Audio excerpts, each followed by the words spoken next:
Hello दोस्तों, स्वागत है अपने यूट्यूब चैनल पर। बच्चों, आज मैं बात करने वाला हूं एक छोटी सी और प्यारी सी क्लास में अपना एक छोटा सा वीडियो में जनगणना के बारे में, जो कि कहीं न कहीं सभी प्रतियोगी परीक्षाओं में पूछाते हैं। तो चलते हैं सीधे अपने पॉइंट की ओर। बच्चों, सबसे पहले मैं जब बात करूँगा जनगणना की, ठीक, तो आप समझ लीजिए कि जनगणना कितने सालों के बाद होती है। तो वो आपकी 10 सालों के बाद जो है आपकी जनगणना होती है। सबसे अगर फर्स्ट जनगणना के बारे में बात करेंगे तो वो जो है आपका फर्स्ट जनगणना की अगर बारे में बात करेंगे तो वो आपका 1872 में आया। कब बच्चा आया? 1872 में। किसके काल में? तो लॉर्ड मेयो के काल में। लॉर्ड मेयो के काल में जो है ये आई आपकी। फिर उसके बाद दशकीय आधार पर जनगणना अगर देख लिया जाए, यानी पूर्ण दशकीय आधार पर देख लिया, अगर दशकीय आधार पर देख लें बच्चा, तो वो जो है आपका 1881 में आया। कब आया? 1881 में, रिपन के काल में। ठीक, यानी ये जो है आपका रिपन के काल में आया। रिपन के काल में आया। ठीक, अब मैं बात करता हूँ कि जनगणना जो है ये किस सूची का विषय है। तो जनगणना जो है सबसे पहले बात करेंगे कि 7वीं अनुसूची में, कौन सी? 7वीं अनुसूची में। और किस सूची में आया? आपका आर्टिकल 7 में अनुसूची में ये आपका आया संघ सूची में। किस सूची में बच्चा? संघ सूची में जो है ये आया।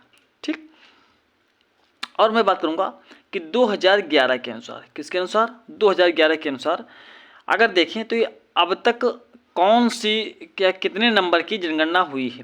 तो आपको बता दूं कि ये जो है अब तक 15वीं क्रम की जनगणना थी। कितने क्रम की? तो 15वीं क्रम की जनगणना थी। और इसके अध्यक्ष जो थे आपका चंद्रमौली जी। ठीक, फिर उसके बारे में बात करेंगे। अगर मैं बात कर लूँ कि स्वतंत्रता के बाद तो कौन सी जनगणना थी, किस नंबर की थी, ठीक है, किस क्रम की थी, तो वो आपकी 7वीं क्रम की थी। यानी लिख लीजिए यहाँ पे स्वतंत्रता के बाद। स्वतंत्रता के बाद बच्चा पॉइंट वाइज नोट कर दिया जाएगा, ताकि आपको किसी भी एग्ज़ाम के लिए आपको अगर तैयारी अच्छे से कर रहे हैं तो ये पॉइंट जो है आपके बूस्टर की तरह होंगे। स्वतंत्रता के बाद ये किस क्रम की थी? तो 7वीं नंबर की थी, यानी 7वीं क्रम की जो है थी।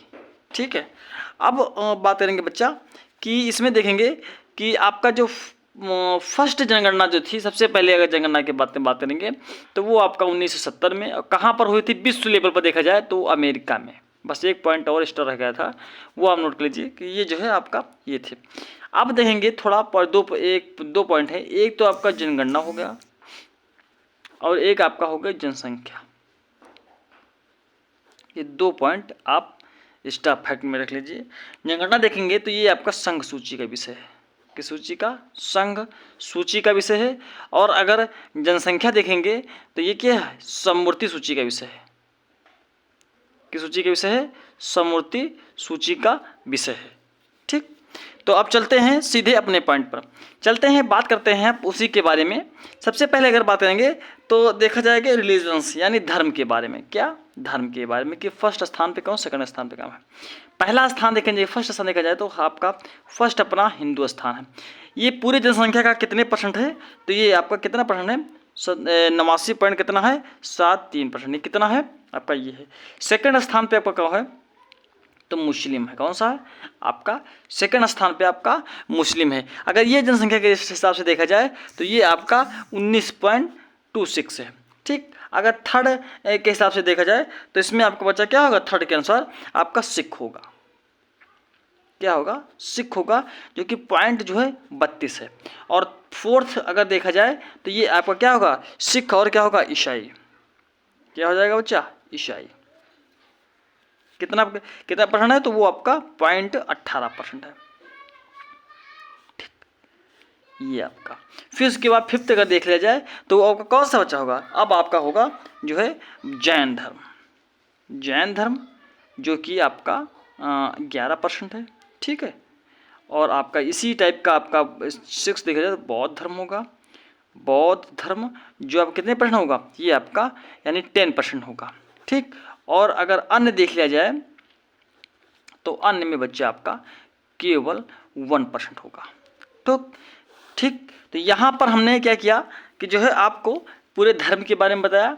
एक से क्वेश्चन पूछाता है कि जो है किस नंबर पे है ना, हिंदू किस नंबर पे है, मुस्लिम किस नंबर पर धर्म है रिलीजन्स, और सिख किस नंबर पे है, ईसाई किस नंबर पर है।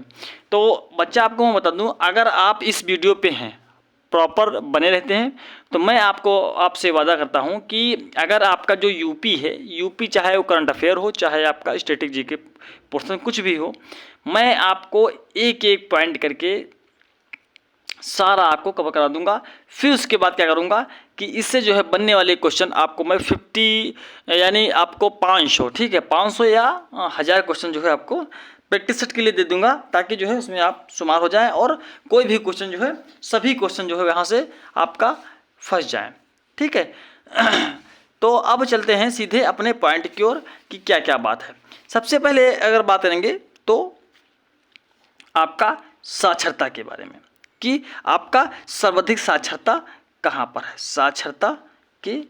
साक्षरता दर वाला जिला। हाँ, सबसे पहले देखेंगे साक्षरता दर वाला जिला। परेशान मत होइएगा, जो भी छूटेगा सारे पॉइंट मैं कवर करूँगा, लेकिन अगर आपको अच्छे से पढ़ना है तो जैसे मैं पढ़ा रहा हूँ वैसे नोट कर लीजिए। फिर उसके बाद में जो है आपको बहुत ही अच्छे से जो है यहाँ पे टॉपिक और जो है पॉइंट बताने वाला हूँ। तो साक्षरता दर वाला जिला हम सबसे पहले देखेंगे, तो उसमें आपका बच्चा गौतम बुद्ध नगर है। कौन सा है आपका? गौतम बुद्ध नगर। अब यहाँ पे अगर आप मैप रटे होंगे या मैप याद किए होंगे तो ये बताएंगे कि कमेंट बॉक्स में कि किस मंडल का है।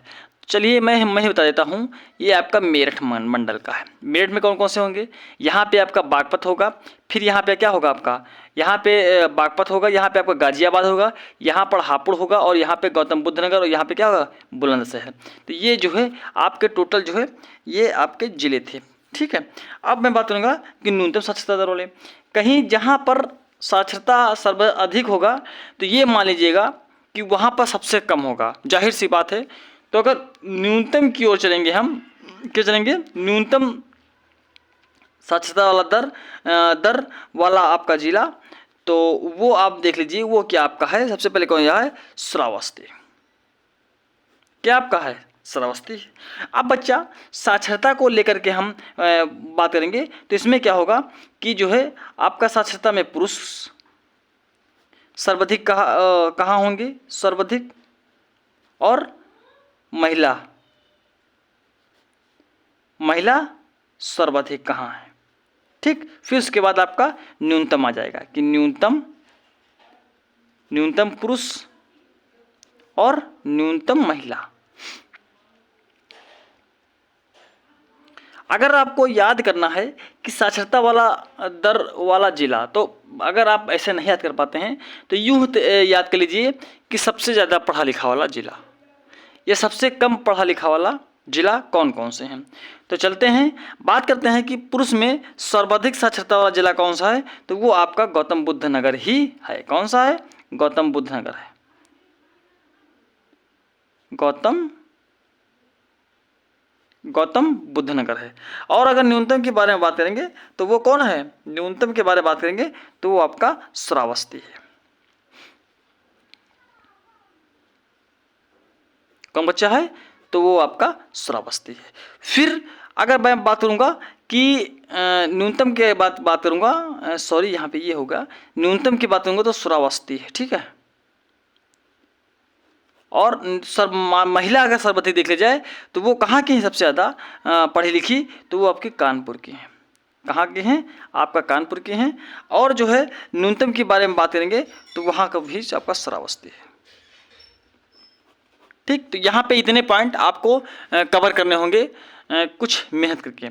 अब मैं बात करूँगा सबसे पहले कि न्यूनतम सर्वाधिक जनसंख्या वाला जिला, सब अगर देखा जाए तो दूसरा पॉइंट लिख लीजिए कि सर्वाधिक